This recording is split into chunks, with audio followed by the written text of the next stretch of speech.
Welcome back. Continuing the news. With more persons working from home because of COVID-19, telecommunications providers say they're prepared to cope with any increase in internet service demand. We have the details in this report. In an article in The Gleaner on Monday, the Jamaica Teachers Association, JTA, called for telecommunication companies to expand broadband internet service to accommodate online lessons. It's a growing demand as teachers, students, and non-essential workers have been staying home, adhering to COVID-19 prevention measures. But the island's two main internet providers insist that they are ready. Digicel Jamaica CEO Alison Filbert says that entity has been thinking ahead and preparing. In the last 2 weeks, we have seen an increase in internet traffic to the tune of about 20%. As you would well imagine, we have students at home doing schoolwork. We have parents at home working online and downloading large files. And so I think our network is in a good position to continue to support the demands that are in place.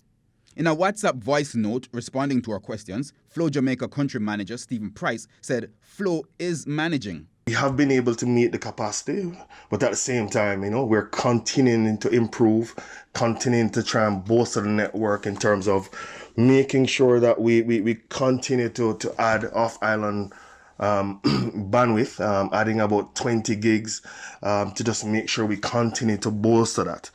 Ms. Filbert explains that Digicel's LTE network has been extended to eastern parishes, including St. Thomas and Portland, in an effort to meet the demand in all parishes.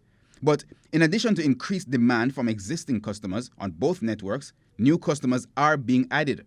So what of sanitization and social distancing for engineers who have been going to residents to set up new service? We're taking all of the necessary precautions, both for our customers and for our employees, so that we can install the capabilities seamlessly without any concern around sanitization. Our technicians take very careful care in making sure that the customer knows exactly what's going to be involved in the installation process, and ultimately does their very, very best to make sure their services are in place. Prior to our technicians going to the homes of our customers, we're calling ahead to check just to make sure that no one at the home is displaying any symptoms of COVID-19 or have any illness within the household.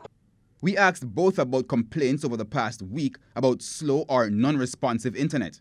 Ms. Filbert says Digicel has also increased the number of agents attending to customers, so these customers should contact the entity through their regular channels. As for Flow, the reality is, if it continues at this pace, some customers may feel a slowdown. But the fact is, our investment in this country remains unchanged. We had an investment program which we were embarking on, which will continue to see the rollout of sites, to rollout of bandwidth, and continued new homes. In fact, over the past 7 days, we've also integrated somewhere in the region of about 32 additional LTE cell sites to make sure that our customers have more capacity out there, So we're doing everything in our power